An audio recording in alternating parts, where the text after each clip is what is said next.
Hello everyone, my name is Matthew Thomas and I'm a co-captain of the Wethersfield High School design team. Our product is the Walk-In, a walker that can go up and down stairs. To show you how it works, Jeff Epp will be giving a demonstration. As you can see, the person is able to use the Walk-In normally on level surfaces.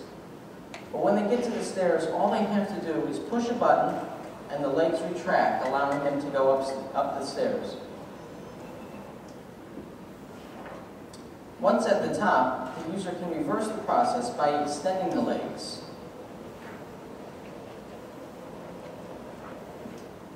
This allows the user to go down the stairs.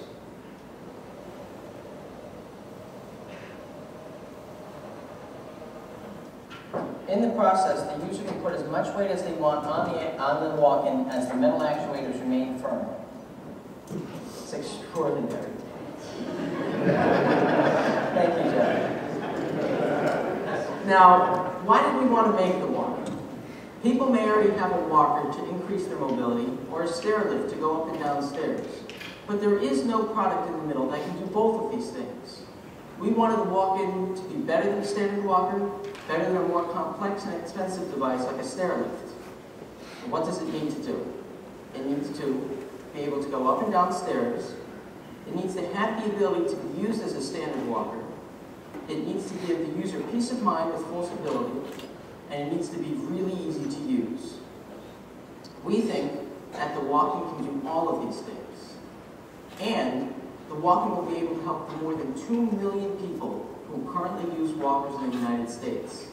That's a tremendous amount of people that the Walk-In can help.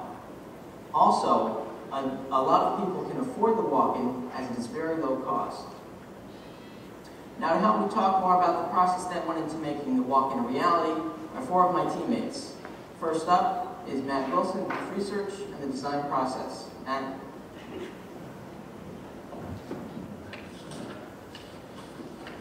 Before committing to solving any problems, we decided to complete the scavenger hunt portion of the challenge so we could obtain a better understanding of the myths and misconceptions of a wide range of disabilities.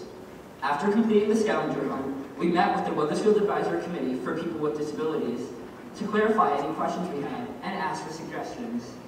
We also knew that some staff members at Wethersfield High School had trouble going up and down stairs, to the point where they had to be reassigned to the ground floor due to their inability to climb stairs. So we really wanted to design a device that could be able to help them. The team brainstormed several ways we could create a device that is universal and solves all these problems. We wanted people who have all sorts of disabilities to use our device. There are numerous people with disabilities that use walkers. One major disability is arthritis. Approximately 5 million Americans diagnosed with arthritis every year have limitations climbing stairs. We sketched out many different designs on a whiteboard and chose a screw-driven design as the one we would pursue. After we had our concept, we started looking at federal laws and regulations. We found the Americans with Disabilities Act of 1990. According to the ADA, an employer does not have to provide accommodation if doing so would cause undue hardship to the employer. Undue hardship means the accommodation would be too expensive or too difficult to provide in light of the employer's size, financial resources, and the needs of the business. This means an employer would not have to provide an elevator or ramp, and stairs may be the only option. In some buildings and situations, it's easier to access a short flight of stairs rather than find an elevator. Through our extensive research, we found the rise and run of stairs determines a walker's suitability to negotiate stairs. We found the average rise of stairs is 6.5 to 8 inches, and the average run is 9 to 12 inches.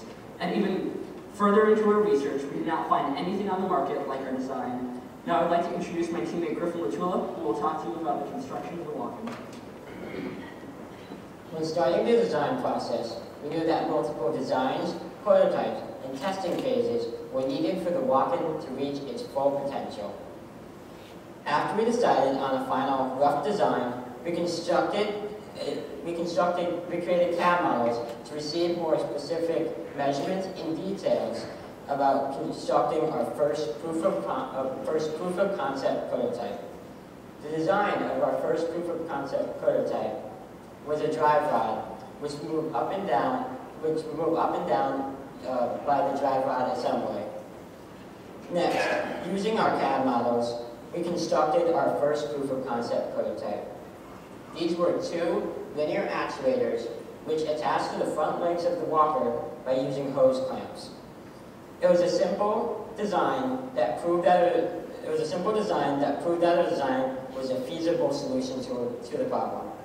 After our proof of concept prototype was constructed, we conducted a safety review to make certain that the device was safe for testing. Once a team of professional mechanical engineers deemed the device safe to be used for testing, we tested the device with multiple volunteers who could use the walk-in at work. From testing, we knew that the final design had to be as user-friendly as possible. We believe we have successfully met that goal. We created the walk-in so both front legs move up and down simultaneously, and the handheld drill is no longer needed. The basic, simple design includes a battery, a switch, a motor, a timing belt, a safety cover, and two linear actuators which clamp onto the front legs. The linear actuators are made up of a drive rod assembly, a housing, and a pulley. The pulleys spin, causing the drive rod inside the housing to move up and down. And now, to further elaborate on the safety and functionality, Charles Prasad.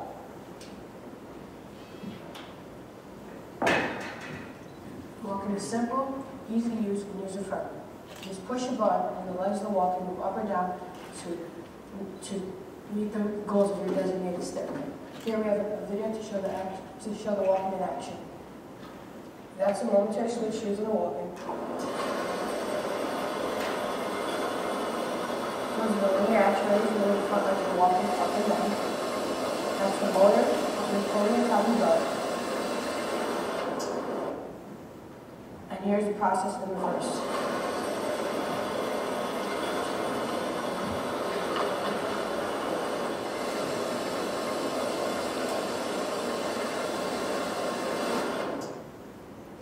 As Griffin mentioned earlier, there are several components to the walk-in.